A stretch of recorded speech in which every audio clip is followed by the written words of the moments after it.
Alors? Que savez-vous sur moi? Eh bien, que vous dirigiez l'un des plus grands groupes industriels du pays. Diriger, c'est exact. Ah, je ne voulais pas vous... Non. Mon grand-père a forgé les rails que le train de 16h30 empruntera pour vous ramener. Nous avons tissé le maillage de ce pays, nous avons fabriqué l'acier, nous avons débité les planches qui ont bâti la Suède moderne. Et quelle est aujourd'hui, d'après vous, notre principale source de revenus? Les engrais chimiques. Oh, je ne suis pas obsédé par le déclin de l'entreprise, mais j'aimerais régler tous mes contentieux. Et l'heure tourne. J'ai besoin de vous. Ah, attendez, pour faire quoi? Officiellement m'aider à écrire mes mémoires. Mais ce que vous ferez vraiment, c'est élucider un mystère en faisant ce que vous faites si bien. Votre récente déconvenue judiciaire n'est pas représentative. Vous allez devoir enquêter sur des voleurs, des pingres, des brutes. Le plus détestable échantillon de personnes auxquelles vous ayez jamais eu affaire. Ma famille.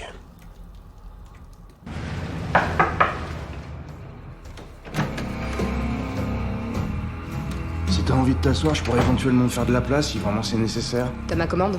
T'as quelque chose pour moi? On me verse les minima sociaux, c'est pas moi qui les verse. Tu te crois où? Ça suffit pas.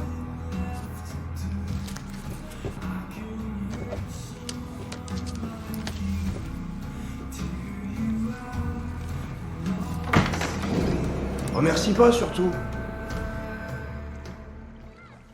Je vous présente Harriet.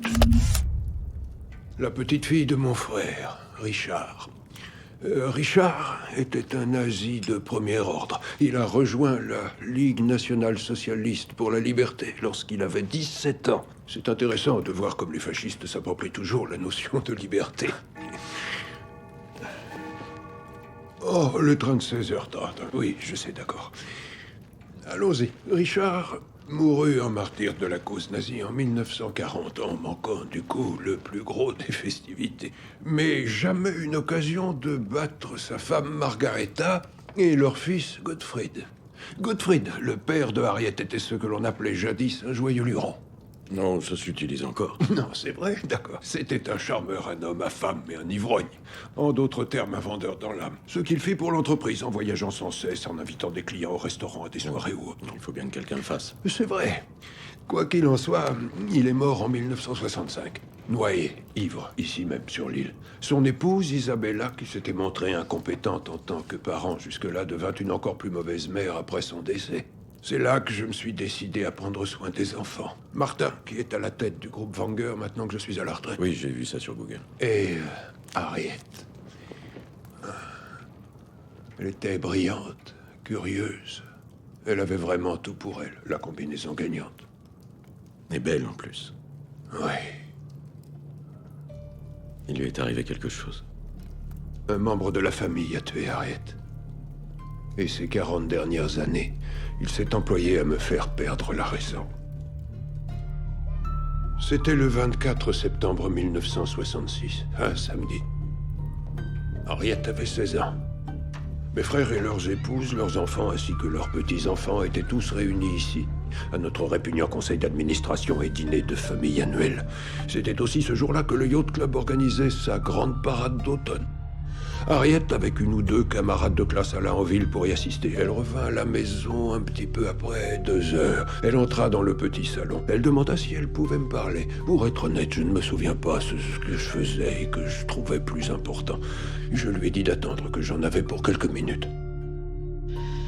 C'est précisément pendant ces quelques minutes que quelque chose s'est passé. L'accident du pont n'avait rien à voir avec Harriet, et pourtant ça avait tout à voir. Ah, c'était le chaos. Tout le monde avait interrompu ses activités. Police, ambulance, pompiers, journalistes, photographes, badauds, tous arrivèrent rapidement de la ville, tout comme notre famille se précipita depuis l'île sur le pont. L'automobiliste, un homme qui s'appelait Aronson, était coincé et grièvement blessé. Nous avons lutté pour l'extraire du véhicule, à main nue, parce que des outils de découpe pouvaient provoquer des étincelles. Environ 1 heure après l'accident, Harriet est passée dans la cuisine. Anna l'a vue de ses propres yeux. Finalement, nous avons réussi à extirper le pauvre Ransom de sa voiture et il fut conduit à l'hôpital. Alors nous, de notre côté, nous sommes tous tranquillement retournés à la maison. Le soleil allait se coucher, l'agitation était retombée, nous étions en train de dîner. C'est à ce moment-là que j'ai remarqué l'absence de Harriet. Et elle ne réapparut pas le lendemain matin, ni le suivant, ni les 40 années suivantes. Qu'avait-elle voulu me dire? Pourquoi ne me suis-je pas libéré pour elle? Pourquoi ne l'ai-je pas écoutée? Et elle n'aurait pas tout simplement fugué? Non, on l'aurait forcément vu. Les pompiers sont restés toute la nuit sur le pont à pomper le carburant. Personne n'a traversé à la nage ni pris le bateau. Tous les bateaux étaient encore amarrés de ce côté le dimanche matin. Faites-moi confiance. J'ai vérifié. Elle n'aurait pas pu tomber et se noyer? Non, les courants ne sont pas forts par ici, et tout ce qui tombe dans l'eau finit par remonter. Comme son père. Sa dépouille n'avait pas dérivé plus de 10 mètres après sa noyade. 1 an plus tôt. Oh non. Quelqu'un l'a tué. Quelqu'un présent sur l'île ce jour-là. Une personne assez proche pour savoir ce qu'elle avait l'habitude de m'offrir tous les ans pour mon anniversaire. Elle m'a offert cela. Et les autres m'ont été envoyés par son assassin.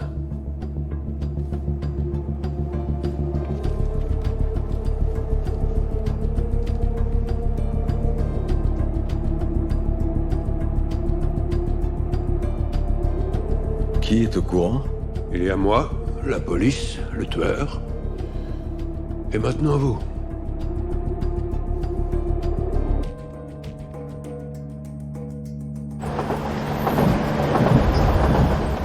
La mobilisation de la police déclinait, mais j'ai continué. J'ai étudié toutes les informations disponibles. J'ai passé la moitié de ma vie à examiner les événements de cette seule journée. Je comprends votre frustration, mais ce que vous me demandez de faire, c'est une perte d'argent. Mais nous n'avons pas discuté de vos honoraires. C'est inutile. C'est vrai, merci. Et je ne pourrai jamais trouver ce que vous n'avez pu trouver en 40 ans. Vous n'en savez rien. Vous avez un sens très affûté de l'investigation. Voici ce que je vous propose. Vous venez vous installer sur l'île. J'ai une jolie maisonnette près de l'eau à votre disposition. Vous étudiez les éléments que je vous donne, vous trouvez quelque chose qui m'a échappé, ou vous ne trouvez rien. Ce que vous me demandez de faire, c'est de mettre entre parenthèses ma vie... Considérez que vous prenez des vacances bien méritées. Une façon d'éviter toutes ces personnes que vous pourriez vouloir éviter en ce moment. En contrepartie, je vous paierai le double de votre salaire pendant le temps que ça durera. Je le quadruplerai si vous élucidez. Monsieur Bangal. Je n'ai pas terminé. J'ajouterai une dernière petite chose, même si vous êtes un bien piètre négociateur. C'est quelque chose que vous désirez plus que tout, mais que vous ne pourriez vous offrir même avec tout l'or du monde. Moi, je vous l'offre. Hans Erik Wennerström. Il a commencé sa carrière en travaillant pour moi et disons que je le suis avec beaucoup d'intérêt depuis ses débuts.